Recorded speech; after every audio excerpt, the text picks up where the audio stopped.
stream? All right. Tax fraud. Stop tax fraud now. Stop tax fraud now. Stop tax fraud now. Stop tax fraud now. Stop tax fraud now. Stop tax fraud now. Stop tax fraud now. Stop tax fraud now. Stop tax fraud now. Stop tax fraud now. Stop tax fraud now. Stop tax fraud now. Stop tax fraud now. Stop tax fraud now. Stop tax fraud now. What's this all about? Workers' rights. What's this all about? Workers' rights. What's this all about? Workers' rights. What do we want? What do we want? Justice. What do we want? Justice. When do we want it? Now. When do we want it? Now. When do we want it? Now. Say no to tax fraud. Say no to Tax fraud. Say no to Tax fraud. All right. Awesome. Hey. Thank you all for being here. Good morning, sisters and brothers. I'm so happy to be here for the kickoff of the NorCal Carpenters Union Tax Fraud Days of Action 2024.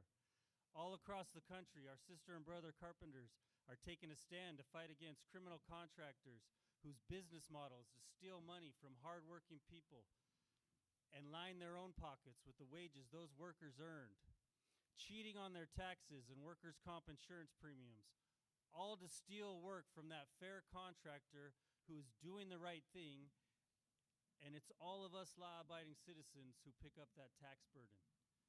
It's no exaggeration to say that the non-union residential construction project is a crime scene. There's a culture of fear on these job sites. Workers fear retribution and losing their jobs. As bad as they are, they need that job to pay the bills. We see wage theft, cash pay, labor trafficking, and unsafe working conditions. We have spoken to these trafficked workers, and the criminal contractors have them so scared of retribution against their families back home, they don't know how to get out of a situation that amounts to modern-day slavery. Crowded apartments and hotel rooms full of these workers who have no idea that there are people in this country who can and will help them get out of this situation. Some of those people willing to help stop these crimes are here today. Today we are making it clear to the criminals stealing and intimidating our brothers and sisters who aren't part of our union yet that we will no longer stand for this. I'm very excited about our speakers today, all of them committed to stopping these crimes and criminally prosecuting wage theft. It's the only crime of theft in which the criminal has an opportunity to negotiate with their victim and pay less money than they stole, all while walking away as if no crime was committed. You can't rob a bank and then casually laugh when you are caught only to repay what you feel like. This is not a deterrent when billions of dollars are stolen every year. But with the help of the NorCal Carpenters Union and our partners, we're going to change the way wage theft is handled. We have new laws like Penal Code 487M, which makes wage theft a felony. Our state legislator has made it possible for city and county prosecutors to enforce the labor code and even provided grant funding to these agencies so they will have the resources to do so. So now, I'm going to introduce our partners, our speakers who are here to talk about the issues. I'm going to start with someone we all know. I know many folks here are familiar with our next speaker. Jay Howard has worked as a carpenter for his entire career, mostly right here in Contra Costa County. He also spends much of his time giving back to the community, including past work with Habitat for Humanity in Spokane, Washington, and as a board member of Mother Brown's Dining Room and Homeless Shelter in Bayview, San Francisco. He currently serves on the board of Loaves and Fishes, as well as Martinez Historical Society, where he helped lead efforts to refloor the paint and ceiling of the building. He is also the leading director of the Carpenters Who Care program. He's a city council member from Martinez, California. He's on the e-board of the NorCal Carpenters. I want everyone to give a warm welcome. Member of Local 152, Jay Howard. Come on, Jay. Buenos dias, Carpinteros. That's right. Hey, so I really want to thank the NorCal Carpenters for inviting me out here today, and I want to welcome you all to our community, right? I want to thank Matt for having me here. This is an issue that's near and dear to my heart. When I was younger, I struggled with drugs and alcohol, and I had contractors taking advantage of me, right? And that's what's happening today. Tax fraud is happening all over Northern California, and I think it's time that with help from the carpenters and the DAs that we stand up and fight this. Wage theft and tax fraud poses significant threats to the integrity and sustainability of construction industry. When workers are not paid their rightful wages, it only harms them individually, but also undermines the industry as a whole. It creates a culture of exploitation and distrust, leading to lower morale, decreased productivity, and higher turnover rates. Wage theft perpetuates unfair competition among construction companies. Those who engage in this unethical practice gain an unfair advantage over law-abiding businesses, creating an environment where honest companies struggle to compete. Also, tax fraud deprives governments of essential revenue that could be invested in infrastructure, education, healthcare, safety, and tax fraud undermines the entire industry, eroding public trust and confidence, making it harder for legitimate businesses to secure contracts and build relationships with clients and stakeholders. And they pay their workers correctly so they can enjoy the fruits of their labor and support their families. To ensure the long-term success and sustainability of the construction industry, we must actively combat wage theft and tax fraud. Yeah. That's right. It requires a collective effort. Government agencies, elected officials, industry associates, fair contractors, unions, and workers to enforce labor laws, promote transparency, and uphold ethical standards. By doing so, we can create a fair and prosperous environment where all of us can thrive. Thank you.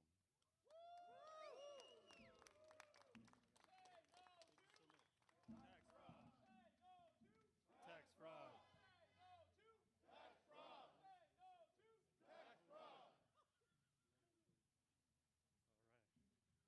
Thank you, Jay. Our next speaker, District Attorney Dinah Bectin, District Attorney for Contra Costa County, right here, has spent most of her professional career as a judge, lawyer, and manager. In 2017, she was sworn in as the 25th District Attorney for Contra Costa County. Following her appointment from the Board of Supervisors, she was elected to the position in 2018 and re-elected in 2022. District Attorney Bectin served 22 years as a judge in Contra Costa County, where she was elected presiding judge. She is past president of the National Association of Women Judges, the nation's leading voice for women in the judiciary, and past chair of the State Bar Council on Access and Fairness. District Attorney Bectin leads a prosecutorial office of approximately 230 lawyers, investigators, and staff. She's the first woman, African American, and person of color to serve as Contra Costa District Attorney since the office was established in 1850.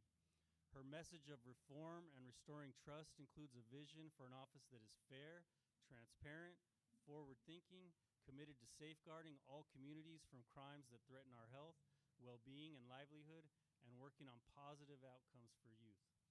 Now, I've read through her many accomplishments, and honestly, we'd probably be here till the next tax fraud days of action if I read them all. I will say that when I first met DA Bectin, I was overwhelmed by her commitment to fight wage theft. Her office had already made a proclamation to work with the Department of Labor and stop these crimes. We really appreciate what she brings to the table, and we know Contra Costa County is committed to upholding these values. Everyone give a warm welcome to District Attorney Dinah Bectin.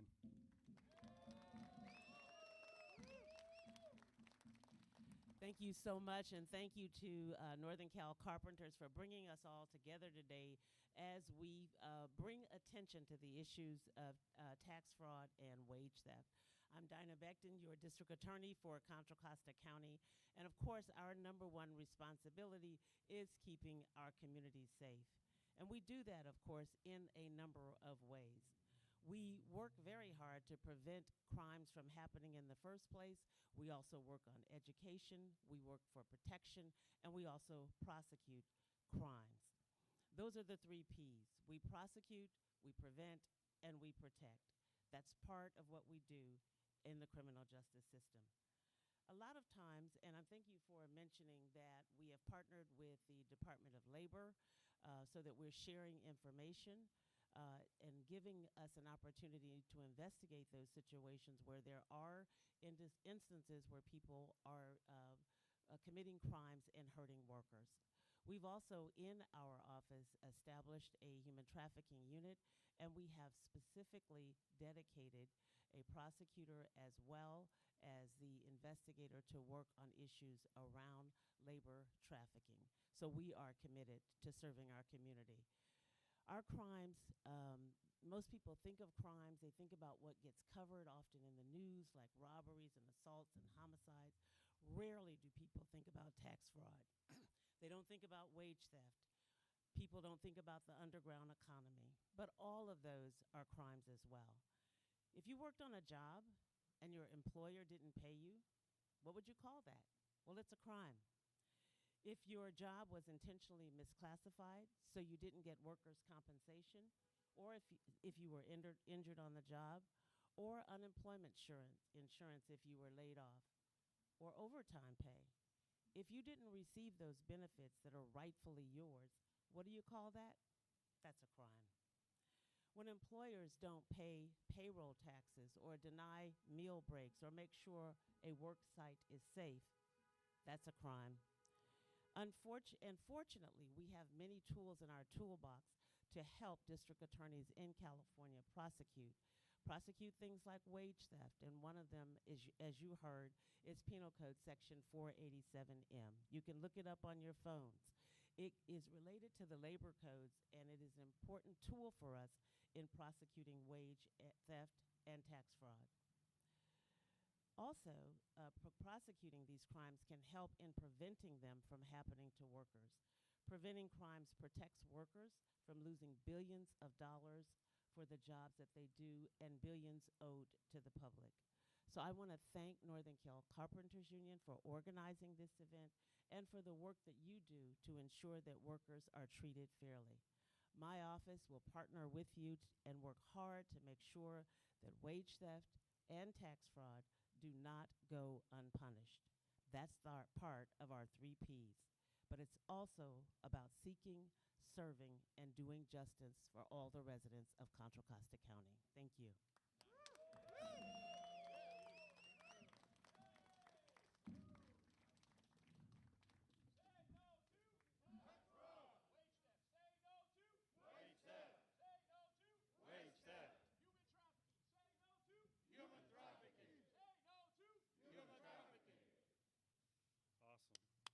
Thank you, District Attorney Bectin. All right, our next speaker, actually I know personally as a 3rd-generation county resident, raising her family in the community where she grew up. AnnaMarie Avila Faris spent decades as a housing and community professional, bringing hope to first-time buyers, veterans, seniors, and our local workforce. As a former vice mayor of Martinez, she championed putting more police on the streets, helped protect 44 acres of open space, invested over $45 million of state and local money in park renovation and city infrastructure, while balancing the budget and expanding reserves. Currently on the County Board of Education, she advocates every day for our students to ensure that they have access to quality education, and even the most at-risk students can succeed. Now, I had the pleasure of working with AnnaMarie when she was on the board of the League of California Cities Latino Caucus. She was always very supportive of the efforts of the NorCal Carpenters Union and working people in California. She's helped to get our message out to the people across the land and in Martinez. And I want to thank her for being here. Everyone give a welcome to AnnaMarie Avila Faris.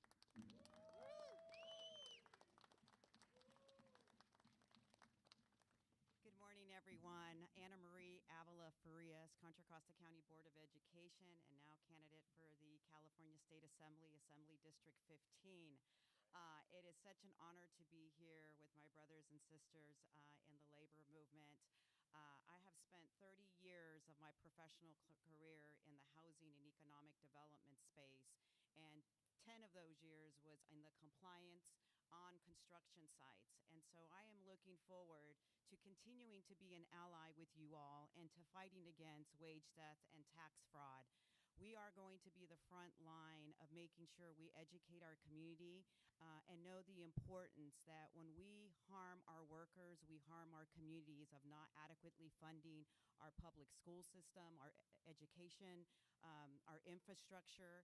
It's critical that the more we are as ambassadors in our community. I'm thankful that my own city council member, Jay, is here along with Dinah Bectin, and together we must do this as a community to advocate for this change and to educate.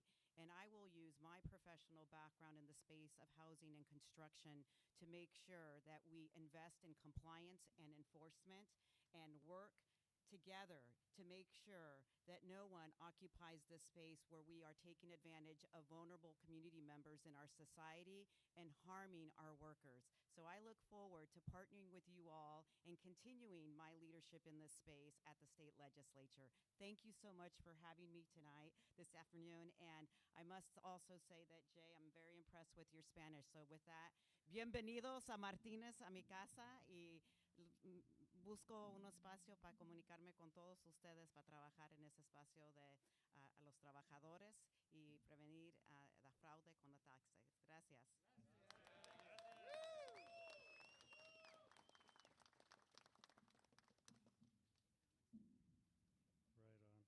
Thank you, AnnaMarie, for that, and good luck. Come on. All right. So our next speaker, Dominic Aliano, was elected to the City Council of Concord in November of 2018, and he was selected by his council colleagues to serve as mayor beginning on December 7th, 2021. He was re-elected to council in 2022. He previously served on the board of directors for 3 local nonprofits, the Monument Crisis Center, Support for Recovery, and the Todos Santos Business Association. Aliano also served on the Concord Planning Commission from 2016 to 2018 and served as the chair in 2018. He was born and raised and educated in Concord and is very proud to be a native of Concord. I want everyone to give a big welcome to our next speaker, Dominic Aliano.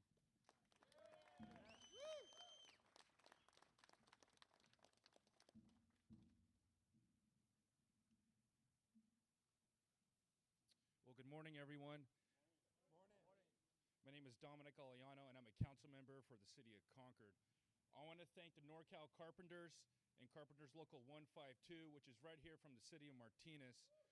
Yes, 152, for inviting me to participate in this rally and raising awareness around tax fraud and supporting the work that you guys are all doing. As a representative for the city of Concord, a local municipality right here in Contra Costa County, I know how tax fraud is affecting us. Over billions in tax revenue are lost nationwide, which means municipalities and cities like mine lose the opportunity of receiving resources that provide the quality of life that we want to provide and that the community deserves. We lose the resources we need to provide to address our roads and infrastructure, public safety, parks, staffing, and much more. But that's not all. It also is the wage theft that is committed through tax fraud. A good quality life for a community is built on a form of a happy, successful, and productive workforce in the private and public sectors. Wage theft and tax fraud is not helping us achieve this. So I stand proudly with the Carpenters to do what we can to prevent tax fraud. Thank you very much to the NorCal Carpenters and Carpenters Local 152 for including me in this rally. Thank you very much to the other speakers, and thank you to District Attorney Bectin for doing everything that she can to address this issue within our county. Thank you.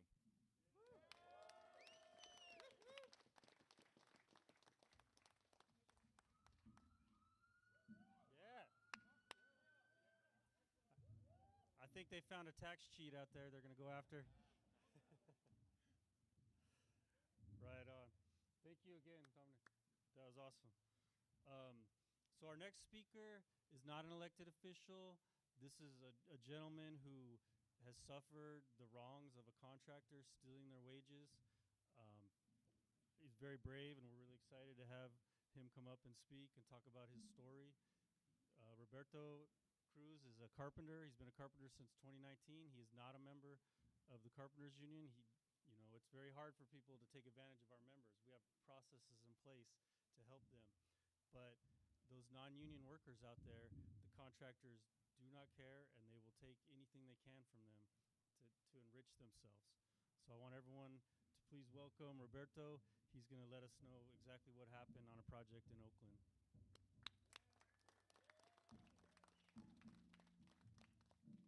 Buenos días, mi nombre es Roberto Cruz.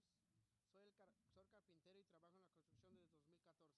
Hace unos años fui víctima de robo del sueldo mientras trabajaba en un proyecto residencial de 224 unidades de la desarrolladora Lenar, localizado en el centro de la ciudad de Oakland. Good morning. My name is Roberto Cruz. I am a carpenter and I work in construction since 2014. I was a victim of wage theft a couple years ago while I was working at a residential project of 224 units located at Oakland downtown, built by the developer Lenar. Cuando mis compañeros y yo llegamos a ese proyecto a buscar trabajo, los representantes del subcontratista US Framing West Inc., una compañía de Kentucky, nos dijo que teníamos que ser entrevistados por Jorge Ramírez, quien era el encargado de contratar a los trabajadores. Más nos dimos cuenta que Jorge Ramírez era un coyote que venía del estado de Texas. When my co-workers and I arrived to the project looking for work, the representatives of US Framing West, a wood framing subcontractor from Kentucky, told us that we needed to see Jorge Ramirez, who was in charge of hiring all the workers. Later, we learned that Jorge Ramirez was a coyote from Texas. Cuando Jorge nos entrevistó, nos preguntó qué sabíamos hacer. Le dijimos que éramos carpinteros y que regularmente nos pagaban $30 la hora. Eso fue a finales de 2018. Jorge dijo que sí nos contrataría, pero que no nos pagaría cada 2 semanas en cash y que nosotros teníamos que traer todas nuestras herramientas. Nosotros aceptamos y comenzamos a trabajar al día siguiente. When Jorge interviewed us, he asked us what we did for work. We told him that we were carpenters and that we used to make around $30 an hour. This was at the end of 2018. Jorge told us that he would hire us and then he was going to pay us in cash every 2 weeks, but that we needed to bring our own tools. We agreed and we started to work the next day. Comenzamos a trabajar todos los días regularmente 10 horas al día y los sábados 8 horas. Nos comenzaron a pagar las 2 semanas con cheques personales sin deducciones. Jorge comenzó a presionarnos para incrementar la producción, prometiéndonos que nos daría bonos, pero nunca cumplió que nos pagó y ningún bono. We started to work every day an average of 10 hours a day and 8 hours on Saturdays. We were getting paid every 2 weeks with personal checks, no deductions. Jorge started to push us to make more production with a promise that he will give us a bonus. But he didn't keep his promise. He never paid us that bonus. A los 2 meses que comenzamos a trabajar, Jorge comenzó a tener problemas para pagarnos. Algunas veces no nos pagaba todas las horas y otras veces no nos pagaba en absoluto. Jorge culpaba a la compañía y nos pedía que tuviéramos paciencia. Nos dijo que nos pagaría cuando termináramos todo el piso.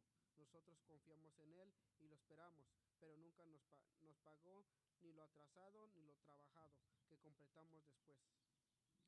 2 months later, after we started to work, Jorge started to have issues with the payment. Sometimes he would not pay us all the hours worked, and others just didn't pay us at all. Jorge blamed the company and asked us to be patient. He told us that he would pay us once the whole floor was completed. We trusted him and waited, but he never paid us the wages owed or the completed work. Jorge comenzó a esconderse porque los últimos cheques que nos dio se nos rebotaron por falta de fondos. Jorge nos pedía que siguiéramos trabajando y que luego nos pagaría. Jorge started to hide from us because the last checks that he gave us bounced because insufficient funds. Jorge continued to ask us to keep working and that he will pay us later. Después de eso, fuimos a pedir al subcontratista que nos pagara. Ahí nos encontramos con más trabajadores que estaban teniendo el mismo problema. El encargado de la compañía dijo que vería qué podía hacer por nosotros, pero luego nos dijo que no podía hacer nada porque la compañía ya le había pagado a Jorge. After all that, we went to the subcontractor asking them to pay us. We encountered with more workers having the same issue. The representative of the company told us that he would see what he could do for us, but later he told us that he couldn't do anything because the company had already paid Jorge. Le pedimos a la compañía que hiciera algo para que nos pagaran, pero no hicieron. Nosotros continuamos insistiendo y buscando a Jorge para que nos pagara, y un día nos dijo que ya se había regresado a Texas, que no nos podía ayudar. We asked the company to do something so that we could get paid, but they didn't do anything. We continued to ask and looking for Jorge for him to pay us. One day, he told us that he went back to Texas and that he couldn't help us. Un compañero le llamó a la oficina central en Kentucky y primero prometieron ayudarnos. Nos ofrecieron trabajar directamente para la compañía subcontratista US Framing, pero sería en otro proyecto que estaba localizado en Fremont y que nos rebajarían el salario a $16 la hora. No aceptamos y entonces acudimos a la Unión de Carpinteros para que nos ayudaran a recuperar nuestro salario que nos robaron. One of my coworkers called the central office of the subcontractor in Kentucky, and at first they promised to help us.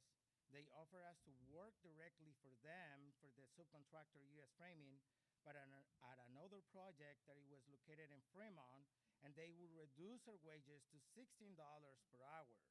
We didn't accept, and it was then when we went to the Carpenters Union asking for help to recover our stolen wages. Nuestro caso tomó mucho tiempo. La unión nos ayudó a presentar nuestro reclamo de salario ante la oficina de comisionado laboral. Tuvimos que esperar 2 años primero para tratar de llegar a un arreglo con la compañía. Al principio nos ofrecieron pagar una cantidad que no era ni la cuarta parte de los que nos quedaban a deber. A mí me quedaron a deber $12,000 solo por de salario y la compañía ofreció pagarme y no acepté y tuve que esperar otros 2 años para que tuviéramos la audiencia. Our case took very long. The union helped us to file our wage claims before the labor commissioner. We had to wait 2 years first to try to settle the case. At that point, they offered to pay us an amount that it was not even a quarter of what they owe us. They owed me $12,000 just for wages, and the company offered to pay me, but I didn't accept that offer, so we had to wait another 2 years to have a hearing. Gracias a la ayuda de la Unión de Carpinteros, el caso se arregló el pasado 22 de diciembre del 2023, justo a tiempo para la Navidad. Gracias. Thanks to the Carpenters Union help, the case was settled last December 22nd, 2023, just in time for Christmas. Thank you.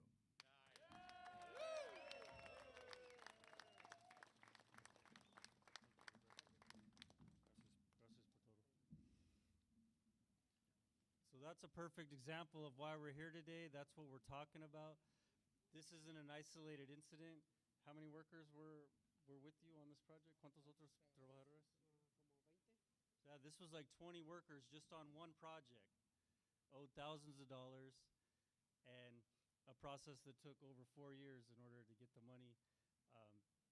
So we're really grateful to you, Roberto, for coming here and speaking and letting people know what's going on out there. Thank you again. Yes, thank you, Roberto. And what you heard isn't an exaggeration. These contractors get a chance to negotiate and pay a lower amount than they stole, and a lot of times they like to offer about 10%. Can you imagine stealing $100,000, $20,000, and then offering $2,000 back, and then that's it? the case is closed and you get to walk away. You just made $8,000 by stealing. So the people here today are going to stop this. This is why we're here. We want to criminally prosecute wage theft. That's right. And our next speaker, I'm really excited about. DA Krishna Abrams has dedicated her career to public service for over 26 years. She's the DA of Solano County. Throughout her career, DA Abrams has prosecuted the most serious and violent offenders in Solano County, including those committing domestic violence, child abuse, sexual assault, and murder. In 2014, she was elected as the first female district attorney of Solano County. Got a lot of firsts here today. In addition to her duties as the elected DA, she continues her hands-on approach by personally prosecuting some of the most serious cases in the office. DA Abrams firmly believes in leading by example. DA Abrams' commitment to victims is unwavering. Victim advocates describe DA Abrams as a true champion for victims of crime. She works tirelessly to bring justice to those whose lives have been touched by violence. DA Abrams has a proven track record of prioritizing public safety, victims' rights, offender accountability, and the fair administration of justice. She has been an innovative and transformative leader, bringing new programs and policies that better serve our community. And I have to say, on a personal note, when the NorCal Carpenters Union decided to stop spinning their wheels like everyone else and look into tax fraud and wage theft differently, we started at Solano County, and we got introduced to DA Abrams and her staff, and they've been instrumental in introducing us to the other district attorneys and the other prosecutors across the state. And this is where it all began, was with the Solano County DA's office. And we want to thank them, and I want everyone to give a really big hand to District Attorney Krishna Abrams right now.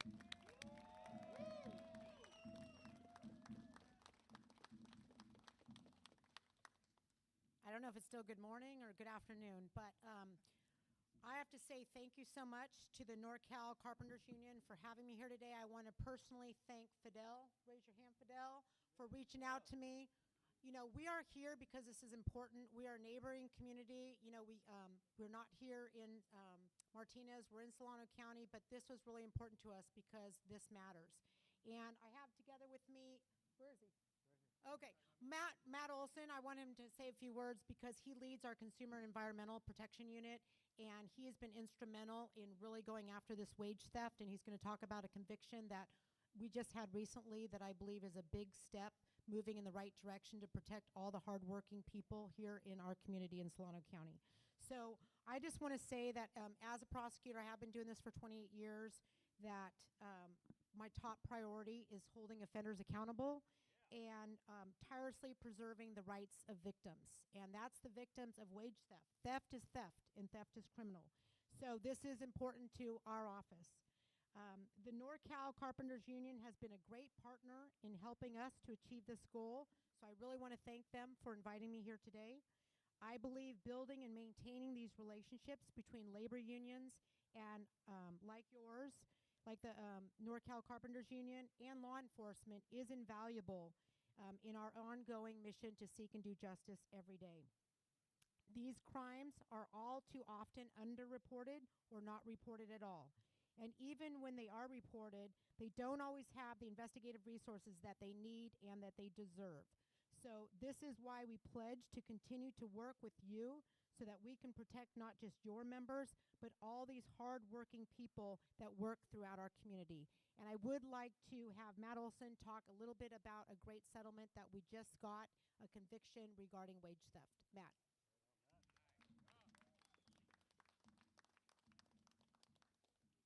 Thank you, Krishna, and I just want to reiterate the importance of forming these partnerships and what both Krishna and Matthew talked about.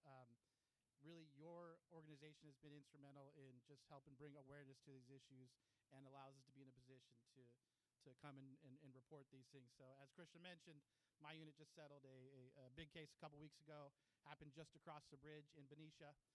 It was a contractor who was, of course, cheating the system. Had about almost $1 million in underreported payroll. So we're happy to report that not only did he get convicted of 6 felony counts, But we were also able to recover over $725,000 in both back premiums and unpaid taxes, unpaid payroll taxes to EDD. So it's a great result. So cases like these, they're simply not possible without forming these partnerships and these collaborations with organizations like yours. So, you know, we're all working towards the same goal here. We appreciate your support. We appreciate everything that you do, and we look forward to continuing to working with all of you. Thank you.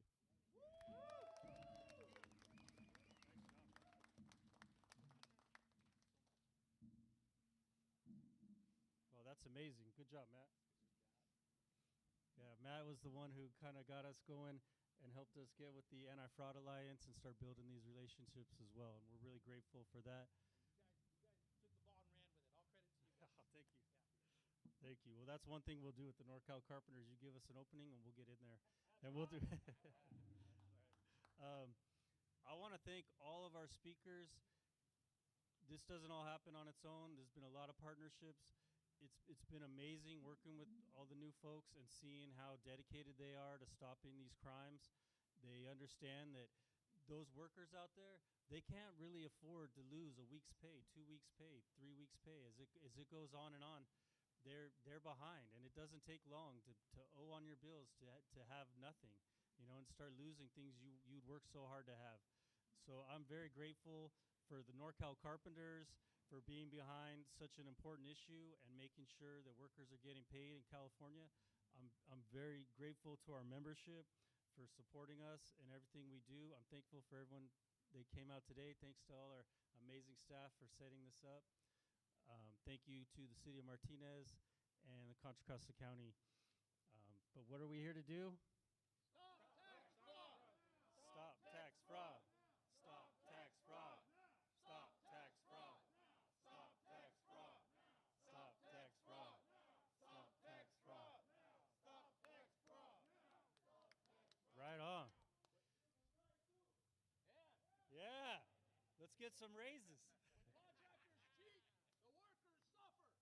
When contractors steal, the workers suffer. When contractors steal, The workers suffer. when contractors cheat. The workers suffer. So what are we going to do about it? Fight back. What are we going to do about it? Fight back. What are we going to do about it? Fight back. Everywhere we go, Everywhere we go. people want to know People want to know who we are. who we are. So we tell them So we tell them we are the union. we are the union. Carpenters Union. Carpenters Union. Fighting for justice. Fighting for justice. Fighting for workers' rights. Fighting for workers' rights. Fighting for communities. Fighting for communities. So everywhere we go, Everywhere we go, people want to know people want to know who we are. who we are. So we tell them So we tell them we are the union. we are the union. Carpenters Union. Carpenters Union. Fighting for justice. Fighting for justice. Fighting for workers' rights. Fighting for workers' rights. Fighting for the communities. Fighting for the communities. So what are we here for? Tax fraud. What are we here for? Stop tax fraud now. What are we here for? Stop tax fraud now. Human trafficking. What are we here for? Stop human trafficking. Stop human trafficking. Human trafficking. What are we here for? Stop human trafficking. What are we here for? Stop human trafficking. Stop wage theft. What are we here for? Stop wage theft. What are we here for? Stop wage theft. What are we here for? Stop wage theft. All right. Thank you, everyone. We're committed. We're going to keep fighting this. This is just